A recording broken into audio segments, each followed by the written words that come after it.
noma bani ohlanganayo nomlilo kamoya ongcwele akakwazi ukuthula nevangeli, uzoba ubufakazi.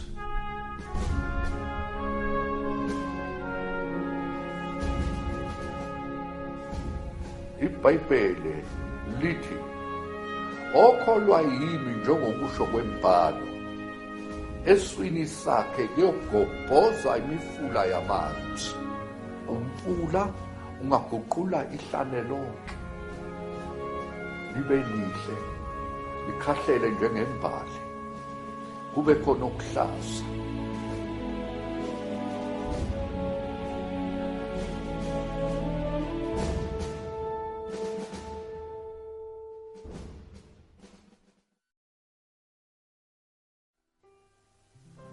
Angaze ngicabanga ukuthi ngizoshumayela ivangeli. Nakanye bengicabanga i-tennis, sport, imali, ngolunye usuku. Angazi ngasizathu sini ngaya endlini yami yokulala, ngaguqa embedeni, ngalithatha iBhayibheli, ngalivula. Kanti ngilivula lapho uJesu esekhuluma nabafundi bakhe esethi, Petru, uyamthanda na? Wathi, Nkosi, uyazi konke ukuthi ngiyamthanda. Wathi, lusa amawundlu wami. Lapho ngifunda lawo mazwi, kwaba ngathi uJesu umi phambi kwami. Kungesiyo into engiyifundayo eBhayibhelini. Ngavuka khona emadolweni, ngaya kuma ubesekhishini ekuphekeni. Mathi, ma, angisakwazi ukumelana nentando yenkosi. Ngizinikele, ngiyavuma. Sengiyohamba ngibe ngumdobi wabantu. Into yokuqala engayizwayo ukuthi kwangathi nabakwaZulu bangakuthola lokho engikutholile nami. Angazi ngasizathu sini, mhlawumbe ngenxa yokuthi besihleli nabo, sisebenza nabo. Ngoba uJesu wathi, qalani eJerusalema. Kwaba iJerusalem lami lelo ukuba ngiqale khona ekhaya.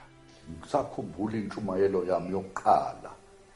Igazi likaJesu likuphi nendawo?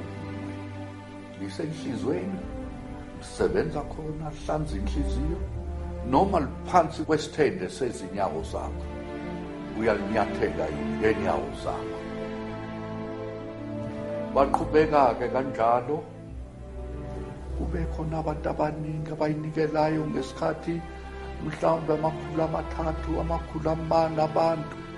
Kodwa emva kwamasonto 3 sekuphele konke futhi. Sokufana namdala. Lokho kwangihlupha, kwanginyakazisa njalo. Ngaze ngathi, uNkulunkulu. Kwangathi ungathuma i-revival, kwangathi ungathulula umoya wakho, usebenze ngendlela ejulile ezinhlizweni zabantu.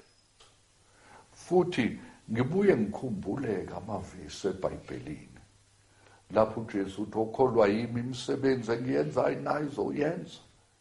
Ngingayiboni leyo msebenzi. Ngifica abazalwane sebephelelwa uthando, bengasazwani, abanye sebexabene. Kodwa uthi, yili ivangeli leli langempela. Ngafika-ke kwaMaphumulo ngo-1966. Ngaze ngithatha iBhayibheli, ngathi, bazalwane, iBhayibheli lithi okholwa kimi njengokusho kwembhalo, eswini sakhe kuyogobhoza imifula yamanzi. Ngathi, imifula yamanzi yagobhoza yini? Hayi, bathi ayikho. Ngathi, nakima ngiyiboni kahle. Ake siyithathe-ke imbhalo siyifunde ukuthi ekholweni kwethu siyakholwa yini hayi njengokusho kwamaLuthela, hayi njengokusho kwamaWeseli, kodwa njengokusho kwembhalo. Ngisakhumbula njengayizolo sahlangana endlini endala eyayisibaya senkomo. Sakhipha